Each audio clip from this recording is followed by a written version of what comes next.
তাহলে ভাই সবচেয়ে থেকে কম সময় আমরা কোন জায়গায় কাটাইলাম?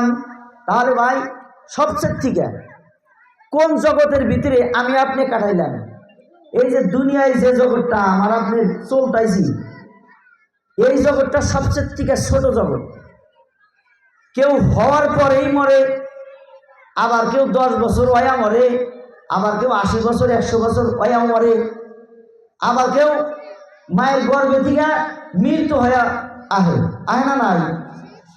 আল্লাহ তাআলা বলেছে এই দুনিয়ার জগৎটার ভিতরে যদি তোমরা একবার আল্লাহর ভয় নিয়ে জালিসুর রহমানের প্যান্ডেলের ভিতর থেকে বসে বসে কোরআন এবং হাদিস থেকে শুই না, পিছনের যত গুনাহ করেছো বন্ধু, ওই গুনার কথা যদি স্মরণ করিয়া একবার আল্লাহর কাছে তওবা করতে পারো আর চোখ দিয়া পানি বাহির করতে পারো, আমি আল্লাহ পিছনের সমস্ত গুনাহ মাফ করে দিয়ে এই দুনিয়ার জগৎটা সমস্ত জগতের থেকে আল্লাহ তাআলা কামিয়াবের জগৎটা বানায়া দেওয়া হবে। বলেন সুবহানাল্লাহ।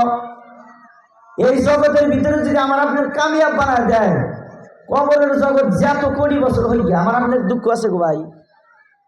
কিয়ামতের জগৎ যত লম্বা হয়ে গিয়ে আমার আপনার দুঃখ হবো, কারণ আমাকে মাফ করে দিয়ে দিছে। এই ছোট্ট জগতে আমি আপনি ভালো আমল করে যদি নিয়ে যাইতে পারি, কবরের জগৎ লম্বা হোক হোক, কিয়ামতের জগৎ লম্বা হই আমার কোনো টেনশন নাই। কারণ আল্লাহ কবরটা আমার আপনার জন্য জান্নাতের বাগান বানায় দিব। বলেন সুবহানাল্লাহ।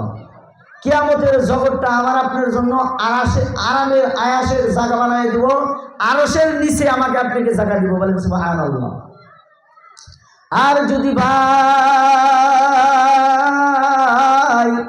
এই জগৎটার ভিতরে যদি আমি আপনি আমল করে না যাইতে পারি রে ভাই, যখন আমাকে আপনাকে এই দুনিয়ার জগৎ ছাড়তে হবে, ওই বেঈমানের রূহটা বলবে, ও আমার ছেলে সন্তান, ও আমার গ্রামবাসীরা, ও আমার চাচা খুড়ারা, আমাকে এত তাড়াতাড়ি মাটি দিও না, আমাকে দাফনের ব্যবস্থা করিও না।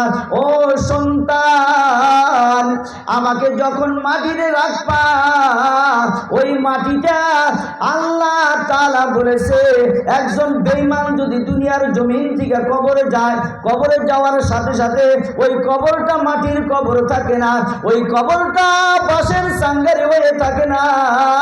মানুষ যখন মাটি দিয়ে দাফন করে ওই মানুষগুলি ওই জায়গায় এদিকে সরে আসবে, ওই কবরটা আল্লাহর বানানো একটা জাহান্নামের গর্ত হয়ে যাবে। বলেন নাউজুবিল্লাহ।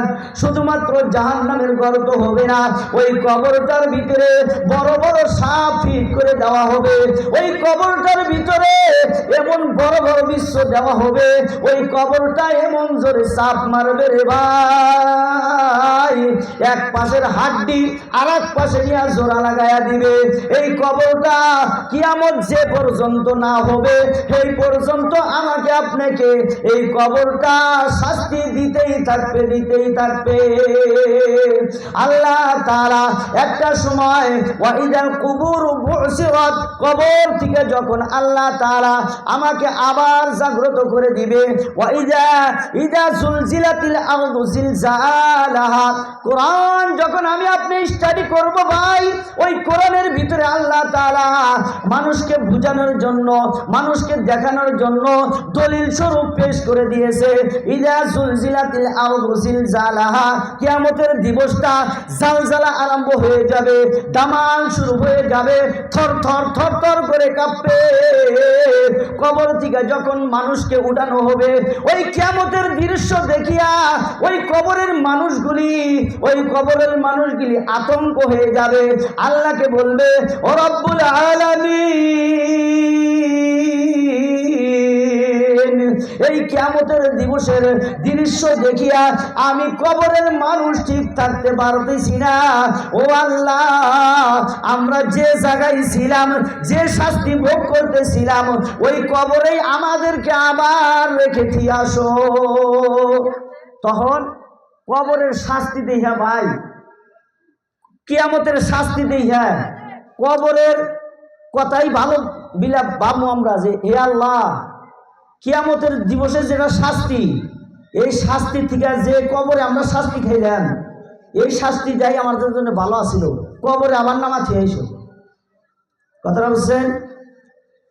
আল্লাহ তাআলা আল্লাহকে যখন ওই বান্দাগুলি ডাক দিবেন, আল্লাহ এই কিয়ামতের দৃশ্য দেখিয়া আমি ঠিক থাকতে পারি না রে আল্লাহ, এই কিয়ামতের দিবস থেকে আমাদেরকে বাঁচাও। আল্লাহ তাআলা এই পৃথিবীর জমিন থেকে যদি লক্ষ্য করি রে ভাই, সূর্যটা 9,30,00,000 মাইল উপরে, এই সূর্যটার মুখ উল্টা মিহি দেওয়া আছে। একটা নারকেল তেলের ট্যামা যদি রোদের মধ্যে রাইখে দেওয়া হয়, ওই রোদের মধ্যে রাইখে দেওয়ার পরে ওই সূর্যের তাপে তাপে তাপে ওই নারকেল তেলগুলিও গলে যায়। গলে যায় না নয় ভাই? আল্লাহ তাআলা সূর্যকে হুকুম করা হবে, হে সূর্য তোমার কি পাওয়ার, এতটুকু পাওয়ার আছে? ওই সূর্য বলবে, আল্লাহ আমার এর থেকেও 3 গুণ পাওয়ার আরো আছে। আল্লাহ হুকুম করার সাথে সাথে ওই সূর্যটা আমার আপনার মাথার উপরে, মাথার নিকট চলে আসবে। মাথার নিকট চলে আসার পরে ওই আমি আপনার যে জমিনে দাঁড়ায় আছি রে ভাই, ওই জমিনটা তামা হয়ে যাবে, আগুন বরাবর হয়ে যাবে। আল্লাহকে ডাক দিবে, ও রব্বুল আলামিন, সূর্যটা মাথার উপরে তুমি ফিট করে দিয়েছো, জমিটা